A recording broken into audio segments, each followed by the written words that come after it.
नमस्कार दोस्तों, स्वागत है आप सभी का आज के इस सेशन में, जिसमें हम 18 अगस्त के करंट अफेयर्स के बारे में डिस्कस करेंगे, जो आपकी आगामी परीक्षाओं के लिए बेहद इम्पॉर्टेंट होंगी, जिसमें आपकी RO, SSC, railway, CDS, UPPCS जैसी परीक्षाओं के लिए और UP SSC के लिए बेहद इम्पॉर्टेंट क्वेश्चन शामिल किए गए हैं।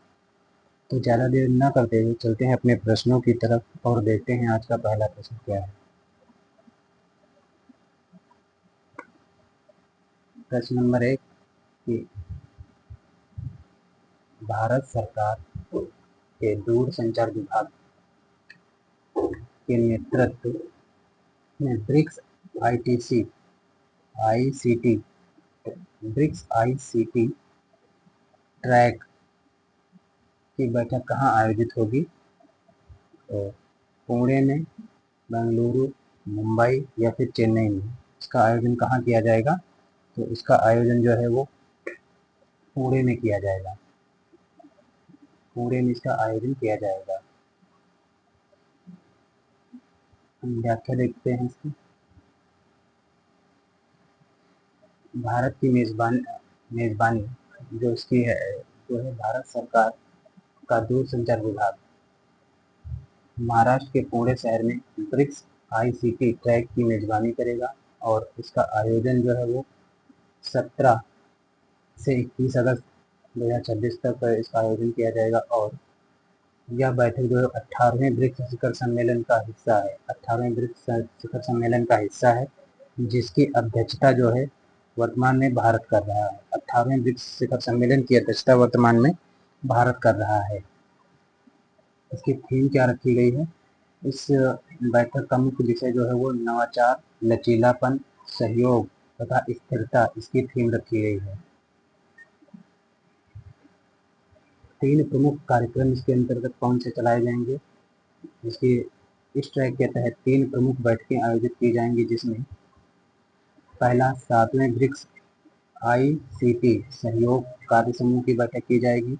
दूसरा डिजिटल ब्रिक्स फोरम और एक्सपो की बैठक की जाएगी तथा तीसरा जो है वो 12वीं ब्रिक्स संचार मंत्रियों की बैठक भी की जाएगी। अन्य क्षेत्रों की ब्रिक्स बैठकें जो हैं कहाँ कहाँ पर आयोजित हुई हैं?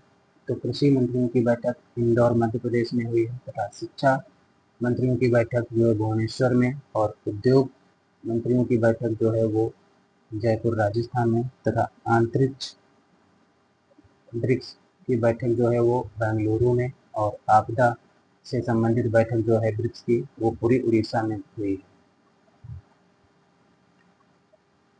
अब वन लाइनर क्वेश्चन लेते हैं कि हाल ही में भारत के 99 शतरंज ग्रैंड मास्टर कौन बने हैं? तो रतन वेल बने हैं, जो कि तमिलनाडु के हैं। और हाल ही में केंद्रीय मंत्री अमित शाह ने भारत के पहले इमर्सिव भाषा संग्रहालय शब्द लोक का उद्घाटन कहाँ किया है?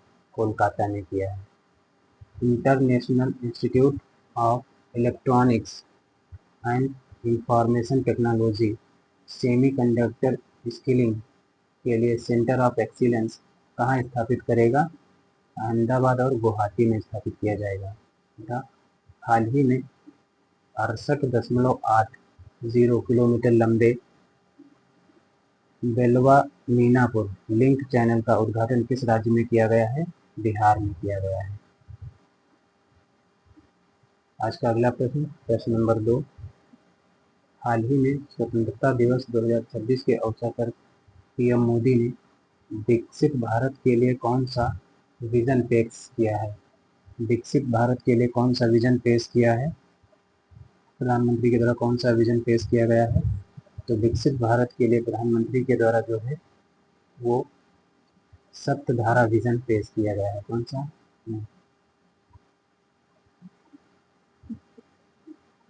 इसमें हाँ, सप्तधारा विजन पेश किया गया है, यानी ऑप्शन सी आपका राइट हो जाएगा।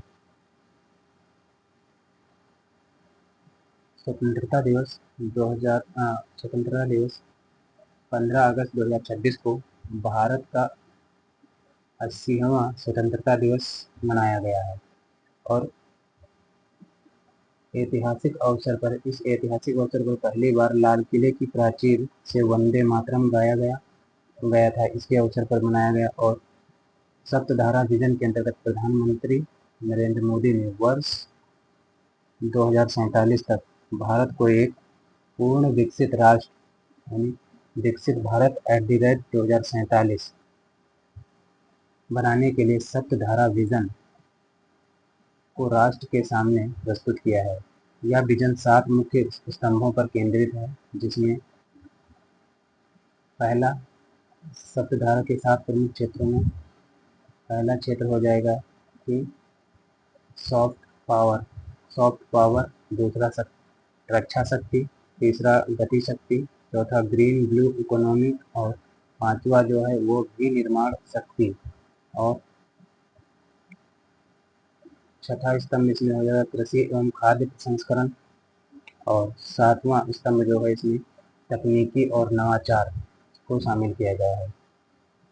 स्मार्ट पावर की परिभाषा क्या होती है कि हार्ड पावर यानी बंदूक बारूद मिसाइल और सॉफ्ट पावर यानी संस्कृति और योग का अनूठा समन्वय होता है स्मार्ट पावर।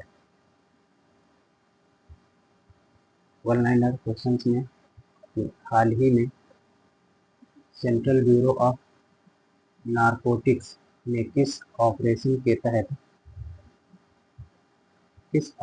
के तहत बेंगलुरु, दिल्ली और कोच्चि से 12 करोड़ की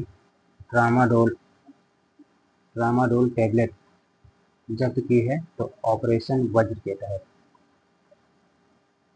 हाल ही में राष्ट्रीय अल्पसंख्यक आयोग का अध्यक्ष किसे नियुक्त किया गया है? हरदीप सिंह को नियुक्त किया गया है। वर्ष 2026 में ग्लासगो में होने वाले कॉमनवेल्थ गेम्स का कौन सा संस्करण आयोजित किया गया है? कॉमनवेल्थ का 23वां संस्करण आयोजित किया गया है। हाल ही में डेल इलेक्ट्रिक ने किस राज्य के पखवाड़ा सोलर पार्क में भारत के पहले 100 megawatt vanadium flow battery project को स्थापित करने की घोषणा की है? गुजरात का है। आज का अगला प्रश्न नंबर 3, हाल ही में इसरो का स्थापना दिवस कब मनाया गया है? हाल ही में इसरो का स्थापना दिवस कब मनाया गया है? 12 अगस्त, 13 अगस्त या फिर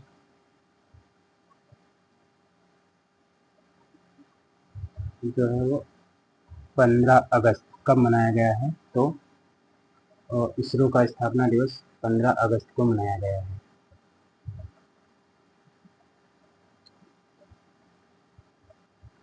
भारतीय अंतरिक्ष अनुसंधान संगठन इसरो की स्थापना 15 अगस्त 1969 को की गई थी। इसी कारण प्रतिवर्ष जो है 15 अगस्त को इसरो का स्थापना दिवस मनाया जाता है। इसरो का हेडक्वार्टर बेंगलुरु कर्नाटक में है और इसरो के गठन से पूर्व वर्ष 1962 में इन्कोस्पार भारतीय अंतरिक्ष अनुसंधान समिति का गठन किया गया था। साइकिल और बैलगाड़ी से शुरू हुआ भारत का अंतरिक्ष सफर और आज चंद्रमा और मंगलयान तक पहुंच गया है। प्रथम प्रमुख इसके कौन थे? इसरो के प्रथम प्रमुख विक्रम साराभाई थे और वर्तमान में इसके प्रमुख जो हैं 11वें इसके प्रमुख एस सोमनाथन इसके 11वें प्रमुख थे। लॉन्चिंग स्टेशन सतीश धवन अंतरिक्ष केंद्र श्रीहरिकोटा आंध्र प्रदेश से जो है ये अपने लॉन्चिंग पैड लॉन्च करता है।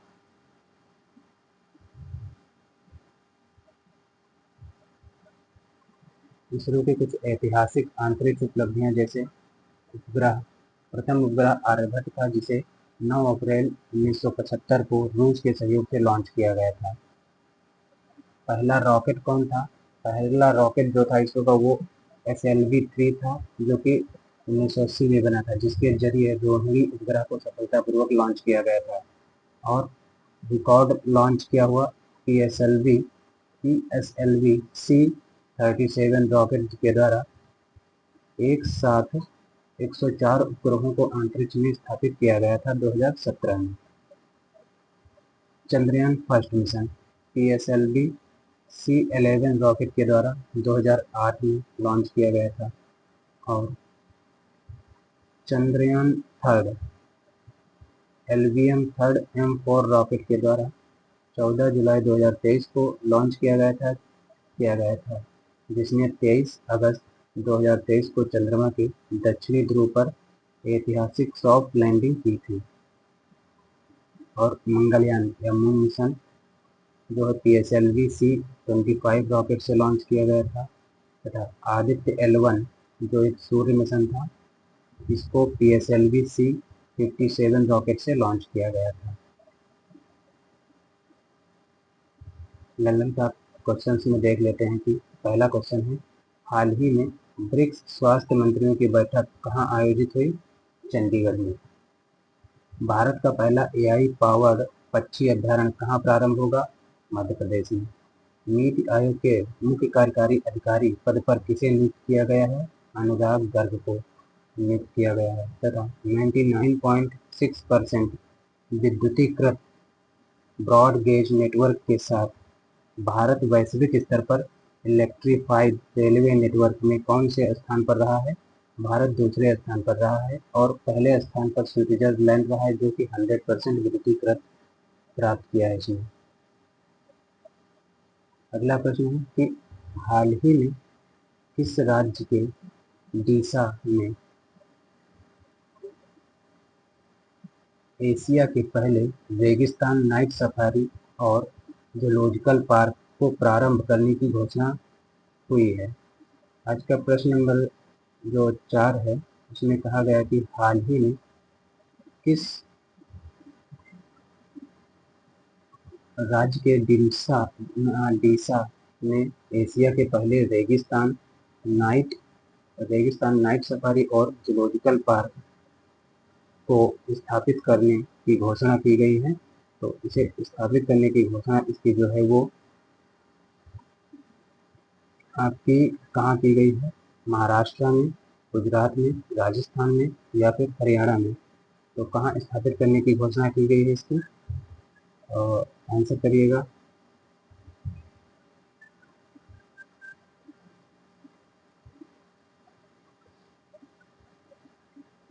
इससे जो है वो महाराष्ट्र में स्थापित करने की घोषणा की गई है।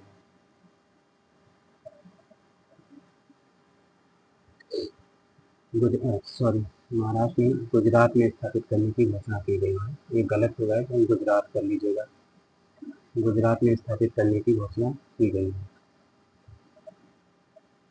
व्याख्या देखते हैं कि गुजरात के बनासकांडा जिले के डीसा में इस बहुप्रतीक्षित परियोजना की शुरुआत की गई है। यह भारत की पहली नाइट सफारी नहीं है। भारत की पहली urban night safari Kukrail one Lucknow में बनी है, लेकिन यह एशिया की पहली रेगिस्तान नाइट सफारी पार्क होगी। रेगिस्तानी इलाकों में रहने वाले वन्य जीवों की लगभग 83 प्रजातियां ऐसी हैं जो केवल रात के समय ही सक्रिय होती हैं। पर्यटकों को इन दुर्लभ जीवों को उनके प्राकृतिक आवास में रात के समय देखने का अनोखा अनुभव प्रदान करना ही इस सफारी का मुख्य उद्देश्य है।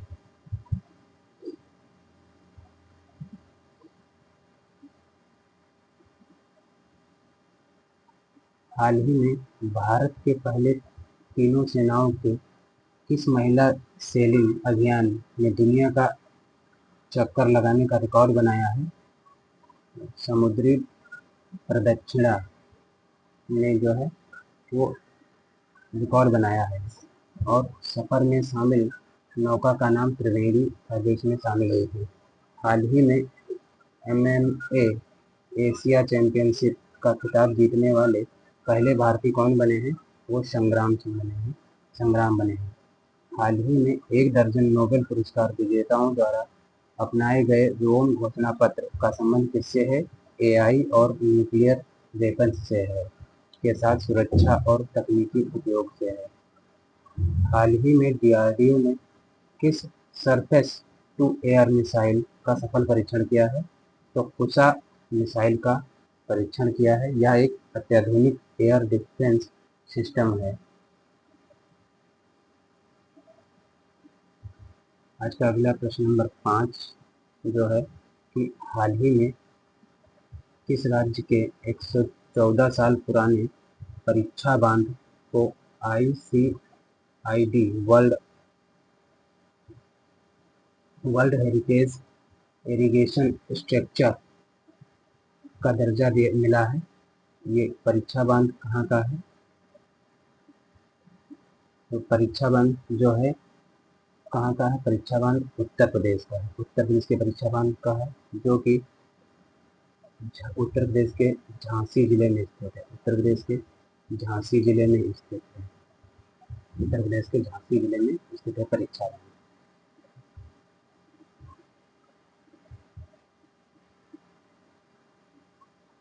हेरिटेज का दर्जा, यह उत्तर प्रदेश के झांसी जिले में स्थित 140 साल पुराने परीक्षा बांध को अंतर्राष्ट्रीय सिंचाई एवं अगवा आयोग द्वारा वर्ल्ड हेरिटेज इरिगेशन स्ट्रक्चर का विशिष्ट दर्जा प्रदान किया गया है। यह बेतवा नदी पर स्थित है और जो परीक्षा बांध है उसे वह बेतवा नदी पर बांध है। इसकी कुल लंबाई, परीक्षा बांध की कुल लंबाई जो है वो 1174 मीटर है। यह उत्तर प्रदेश और मध्य प्रदेश के सीमावर्ती क्षेत्रों में बड़े पैमाने पर सिंचाई का कार्य करता है। साथ ही यह निकटवर्ती थर्मल पावर प्लांट को पानी की निर्बाध आपूर्ति भी सुनिश्चित करता है। घोषणा स्थल फ्रांस में आयोजित 26वीं ICID कॉन्फ्रेंस के दौरान इस ऐतिहासिक उपलब्धि की घोषणा की गई है। बेतवा नदी की अन्य परियोजनाएं जो हैं, बेतवा नदी पर माता टीला परियोजना और सुकवा दुकवा बांध भी जो है बेतवा नदी पर निर्मित है। उत्तर प्रदेश से जुड़े कुछ अन्य रामसर और हेरिटेज स्थल जैसे 45वां विश्व धरोहर स्थल कौन सा है उत्तर प्रदेश का? रामसर सारनाथ वाराणसी का है। और 99 नंबर का रामसर स्थल कौन सा है? शेखा झील पक्षी अभ्यारण्य है अलीगढ़ का। तथा 100वां रामसर स्थल सुरहताल है बलिया का। तथा 101वां रामसर स्थल जो है ये ग्वाला झील है, ग्लो झील है। ग्लो झील है, ये अरुणाचल प्रदेश का है। ग्लो झील ये अरुणाचल प्रदेश का है। अरुणाचल प्रदेश का है, ना कि यूपी का। और अरुणाचल प्रदेश का ये पहला रामसर साइट भी है। ललन टॉप क्वेश्चन में देखते हैं कि भारत की मेजबानी में इंटरनेशनल टाइप 1 डायबिटीज समिट 2026 कहाँ आयोजित हुआ है? तो इसका आयोजन जोधपुर राजस्थान में। राष्ट्रपति द्रौपदी मुर्मू ने किस देश के स्कोपजे संग्रहालय में महात्मा गांधी की प्रतिमा का अनावरण किया है? नॉर्थ मैसिडोनिया में इसका आयोजन किया है। हाल ही में उत्तर प्रदेश का सारनाथ भारत का कौन सा यूनेस्को विश्व धरोहर स्थल बना है? 45वां विश्व धरोहर स्थल बना है। हाल ही में किस देश की बुखारेस्ट यूनिवर्सिटी ऑफ इकोनॉमिक्स ने राष्ट्रपति द्रौपदी मुर्मू को मानद डायरेक्टरेट होनोरिस कॉसा से सम्मानित किया है? तो ये रोमानिया की यूनिवर्सिटी है।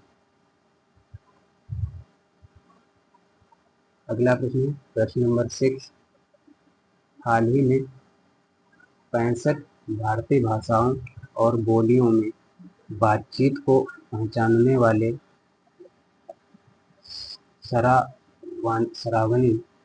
श्रावणी मॉडल को किसने लॉन्च किया है? प्रश्न है कि हाल ही में 65 भारतीय भाषाओं और बोलियों में बातचीत को पहचानने वाले श्रावणी मॉडल को किसके द्वारा लॉन्च किया गया है?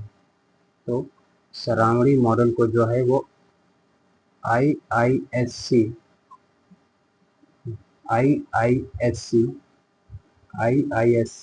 बेंगलुरु के द्वारा लॉन्च किया गया, यानी ऑप्शन सी आपका सही आंसर हो जाएगा। व्याख्या देते हैं कि इस किसके द्वारा लॉन्च किया गया है? श्रावणी ऐप को किसके द्वारा लॉन्च किया गया है? इसे आईआईसी यानी Indian institute of science Bengaluru ने इस मॉडल को तैयार किया है और सहयोगी संस्थान इसमें आईआईएससी की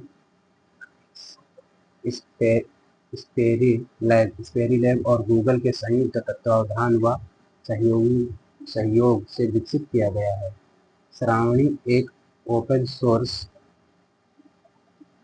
source virus AI voice AI model है। वॉइस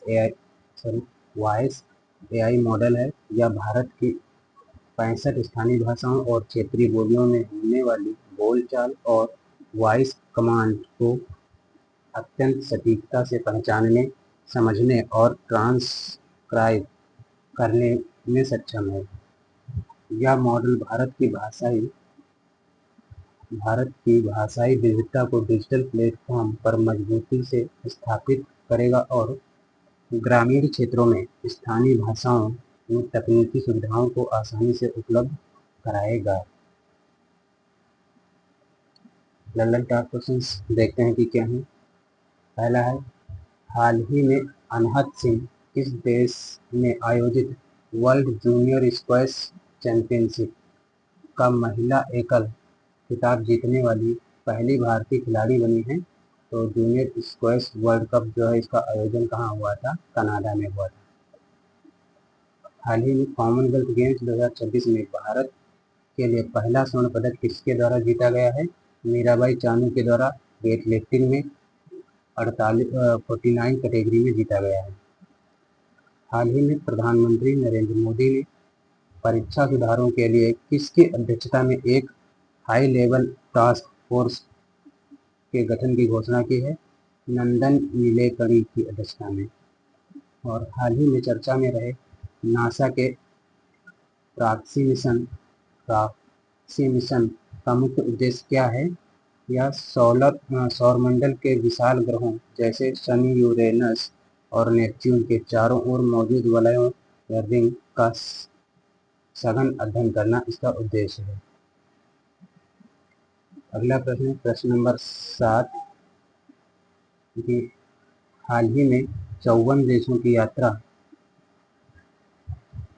करने वाली सूर्यपथ तिरंगा ग्लोबल रिले कहाँ से प्रारंभ हुई है? हाल ही में 54 देशों की यात्रा करने वाली सूर्यपथ तिरंगा ग्लोबल रिले कहाँ से प्रारंभ हुई है? तो इसका प्रारंभ जो है वो फिजी से हुआ है। कहाँ से? फिजी से हुआ है। तो आपका सही आंसर हो जाएगा ऑप्शन ए, फिजी। व्याख्या देखते हैं इसकी। व्याख्या में क्या कहा कि इसका आरंभ, इस ऐतिहासिक सूर्यपथ तिरंगा ग्लोबल रिले की शुरुआत भारत के स्वतंत्रता दिवस के अवसर पर 15 अगस्त 2026 को प्रशांत महासागर में स्थित द्वीपीय देश फिजी यानी सुआ से हुई है। इसकी शुरुआत सुआ, फिजी में भारतीय समयानुसार 1:30 बजे की गई थी। यह मार्ग एक रिले कुल 54 देशों की लंबी यात्रा तय करने के बाद पृथ्वी के पश्चिमी छोर पर स्थित संयुक्त राज्य अमेरिका के सैन फ्रांसिस्को शहर में जाकर संपन्न हुआ था। और इस सूर्यपथ तिरंगा ग्लोबल रिले का उद्देश्य जो है क्या है? यह वैश्विक रिले भारत सरकार के हर घर तिरंगा अभियान का एक अंतर्राष्ट्रीय विस्तार था।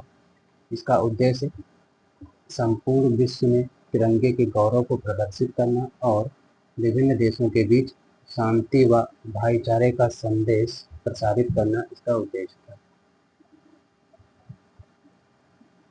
लल्लन टॉप क्वेश्चंस में पहला क्वेश्चन है कि हाल ही में चर्चा में रहे सार्वजनिक परीक्षा अनुचित संसाधनों की रोकथाम अधिनियम 2024 में प्रमुख संशोधन क्या किया गया है? तो इसमें पेपर लीक व परीक्षाओं में धांधली को रोकने के लिए दोषी पाए जाने वाले पर अधिकतम 10 साल की कठोर जेल और 10 करोड़ रुपए 10 करोड़ प्लस 10 करोड़ रुपए तक के भारी जुर्माने का कड़ा प्रावधान किया गया है, कानूनी प्रावधान किया गया है। और दूसरा क्वेश्चन है कि हाल ही में 1 से 12 तक के पाठ्यक्रम में, कक्षा 1 से 12 तक के पाठ्यक्रम में आर्टिफिशियल इंटेलिजेंस को शामिल करने वाला देश का पहला राज्य कौन बना है? तो देश का पहला राज्य पंजाब बना है। भारत ने यूथ हॉकी 5 एशियन चैंपियनशिप में कौन सा पदक जीता है? तो भारत ने स्वर्ण पदक जीता है। हाल ही में संयुक्त राष्ट्र मानवाधिकार उच्चायुक्त के पद पर किसे नियुक्त किया गया है? वोल्कर तुर्क को नियुक्त किया गया है। आज का अगला प्रश्न है कि हाल ही में भारी उद्योग मंत्रालय के आंकड़ों के अनुसार सबसे ज्यादा ई वाहन चार्जिंग स्टेशन किस राज्य में है? भारी उद्योग मंत्रालय के आंकड़ों के अनुसार सबसे ज्यादा ई वाहन चार्जिंग स्टेशन किस राज्य में है? तो ई वाहन चार्जिंग स्टेशन जो है सबसे ज़्यादा में जो चार्जिंग स्टेशन है वो महाराष्ट्र में है सबसे ज़्यादा, और महाराष्ट्र के बाद कर्नाटक दूसरे स्थान पर है, यूपी तीसरे स्थान पर है, जबकि वाहनों की रजिस्ट्री में जो है वो यूपी पहले स्थान पर, रजिस्ट्री में पहले स्थान पर है, और महाराष्ट्र दूसरे स्थान पर आता है। यानी क्वेश्चन में जो है सर्वाधिक वाहन चार्जिंग स्टेशन जो कहाँ बनाए गए हैं वो महाराष्ट्र में बने हैं, दूसरे नंबर पर कर्नाटक में, तीसरे नंबर पर उत्तर प्रदेश में सर्वाधिक ई वाहन चार्जिंग स्टेशन है। जबकि सर्वाधिक ई वाहन कहाँ पर बने हैं, यानी इलेक्ट्रिक वाहन कहाँ पर रजिस्टर्ड हुए हैं, वो उत्तर प्रदेश में और दूसरे स्थान पर महाराष्ट्र में। व्याख्या देखते हैं कि भारी उद्योग मंत्रालय द्वारा जारी जुलाई 2026 की नवीनतम रिपोर्ट के अनुसार भारत में सबसे अधिक सक्रिय इलेक्ट्रिक वाहन ई चार्जिंग स्टेशन महाराष्ट्र राज्य में स्थित हैं। चार्जिंग स्टेशनों की संख्या महाराष्ट्र में कुल 6,985 चार्जिंग स्टेशन स्थापित किए जा चुके हैं तथा दूसरे स्थान पर जो है वो कर्नाटक राज्य है और तीसरे स्थान पर उत्तर प्रदेश। भारी उद्योग मंत्रालय के वर्तमान केंद्रीय मंत्री एच डी कुमारस्वामी हैं और वर्तमान में पूरे भारतवर्ष में कुल ईवी चार्जिंग स्टेशनों की कुल संख्या जो है वो बढ़कर 52,718 हो चुकी है। और प्रोत्साहन योजनाएं क्या चलाई जा रही हैं? देश में इलेक्ट्रिक वाहनों को बढ़ावा देने और मजबूत चार्जिंग इंफ्रास्ट्रक्चर विकसित करने के लिए पूर्व में लागू फेम योजना और वर्तमान में लागू पीएमई ड्राइव योजना अत्यंत महत्वपूर्ण भूमिका निभा रही है। ये दोनों योजनाएं इम्पोर्टेंट योजनाएं हैं जो किसी भी एग्जाम में पूछी जा सकती हैं। और नए सूचकांक के अनुसार नीति आयोग द्वारा जारी इलेक्ट्रिक मोबिलिटी को ट्रैक करने के लिए इंडियन इलेक्ट्रिक मोबिलिटी इंडेक्स जारी किया गया है। और आज के लल्लन का क्वेश्चन में पहला क्वेश्चन है कि हाल ही में जस्टिन ग्रीव टेस्ट क्रिकेट में 5 विकेट मेडन ओवर फेंकने वाले दुनिया के पहले गेंदबाज बने हैं। इनका संबंध किस देश से है? तो ये वेस्ट इंडीज के खिलाड़ी हैं। दूसरा क्वेश्चन, केंद्रीय पंचायती राज मंत्रालय द्वारा कौन सा नया पोर्टल लॉन्च किया गया है? तो केंद्रीय पंचायती राज मंत्रालय के द्वारा जो है वो समर्थ पोर्टल लॉन्च किया गया है। अमृतसर से दुनिया के 27 प्रमुख अंतर्राष्ट्रीय गंतव्यों के लिए इजी कनेक्ट सेवा शुरुआत किसने की है? तो एयर इंडिया के द्वारा इजी कनेक्ट सेवा की शुरुआत की गई है।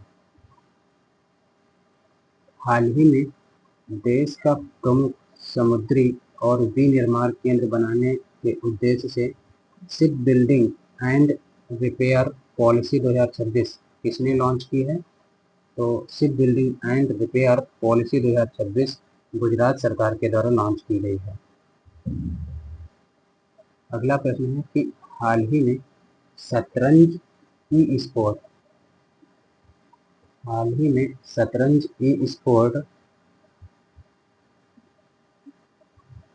कप शतरंज ई स्पोर्ट कप का दूसरा संस्करण कहाँ आयोजित हुआ है। प्रश्न है कि हाल ही में शतरंज ई स्पोर्ट वर्ल्ड कप का दूसरा संस्करण कहाँ आयोजित हुआ है। फ्रांस में, सऊदी अरब में, कतर में या फिर यूएई में।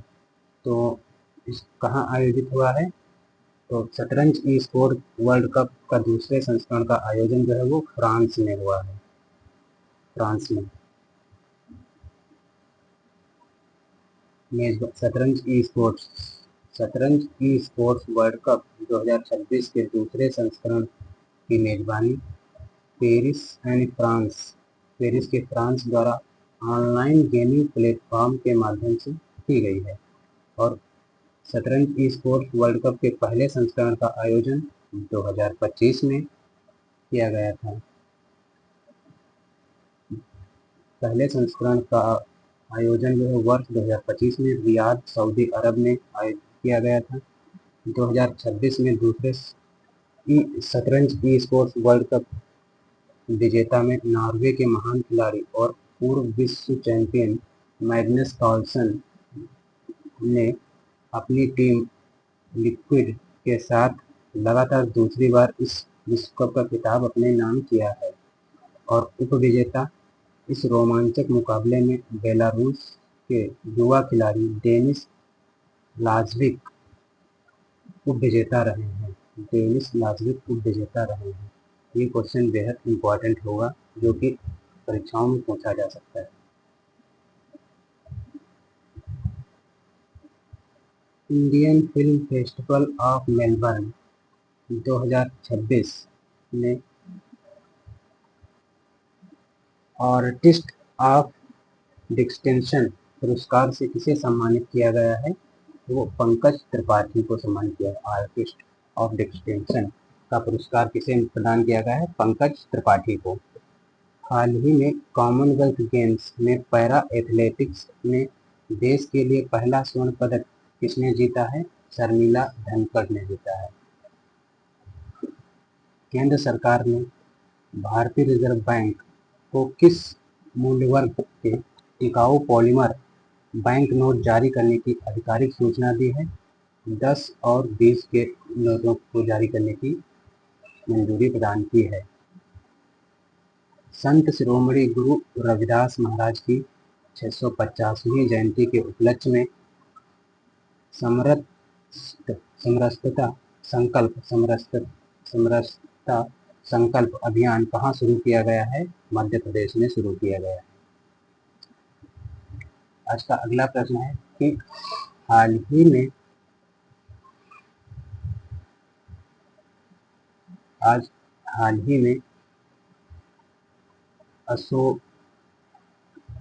ओस्टाद बैंक रूस ने यूक्रेन के ओस्टाद बैंक मामले में भारत के किस पूर्व मुख्य न्यायाधीश को मध्यस्थ नियुक्त किया है। किस पूर्व न्यायाधीश को मध्यस्थ नियुक्त किया है। यानी क्वेश्चन है कि हाल ही में रूस ने यूक्रेन के ओस्टाद बैंक मामले में भारत के किस पूर्व मुख्य न्यायाधीश को मध्यस्थ नियुक्त किया है। सूर्यकांत या डी.वाई. चंद्रचूड़, यू ललित या संजू खन्ना। तो किसे नियुक्त किया गया है, तो डी.वाई. चंद्रचूड़ को नियुक्त किया गया है, यानी ऑप्शन बी आपका राइट हो जाएगा। व्याख्या देखते हैं कि विवादित पृष्ठभूमि में रूस और यूक्रेन के मध्य जारी युद्ध के कारण यूक्रेन के प्रसिद्ध ओस्टाद बैंक में हुई निवेश व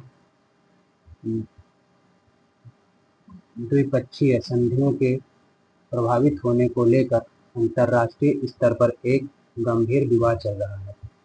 और इस संवेदनशील अंतर्राष्ट्रीय मामले में रूस ने भारत के पूर्व मुख्य न्यायाधीश भारत के 50वें मुख्य न्यायाधीश जस्टिस डी वाई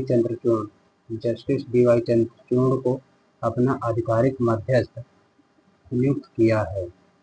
रूस ने यह कदम ग्रीक प्रोफेसर स्टोवरोस के दावों के विरोध में तथा अंतर्राष्ट्रीय कानून के तहत अपने हितों की रक्षा करने के लिए उठाया है। जस्टिस चंद्रचूड़ की उपलब्धियां क्या हैं? वह भारत के 50वें मुख्य न्यायाधीश रह चुके हैं। उनके ऐतिहासिक निर्णयों में निजता का अधिकार, पट्टासामी मामले में तथा समलैंगिकता को अपराध मुक्त करना, सेक्शन 377 के तहत नवतेज सिंह जौहर मामले में वैश्विक रूप से विख्यात हैं। और आज की लास्ट जो ललन टॉप बातें हैं इनमें, और ये लास्ट क्वेश्चन था, देखते हैं। पहला क्वेश्चन है कि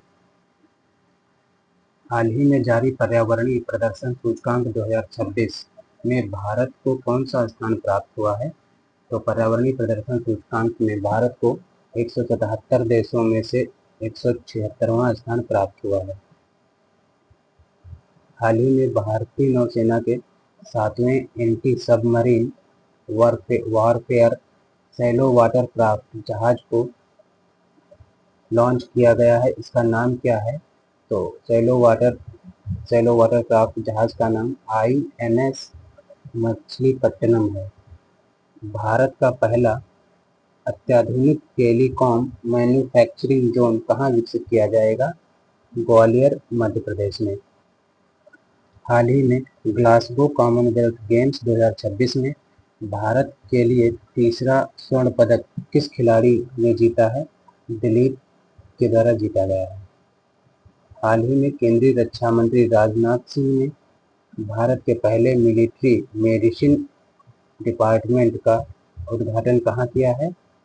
तो इसका उद्घाटन लखनऊ, उत्तर प्रदेश में किया गया। तो ये आज के हमारे क्वेश्चन थे जो कि करंट अफेयर्स के थे 18 अगस्त के। तो आज के लिए बस इतना है। बाकी अगर आप लोगों को ये वीडियो पसंद आई है तो अपने वीडियो को लाइक एवं शेयर करिएगा तथा अपने दोस्तों में भी शेयर करिएगा और चैनल को सब्सक्राइब करिएगा।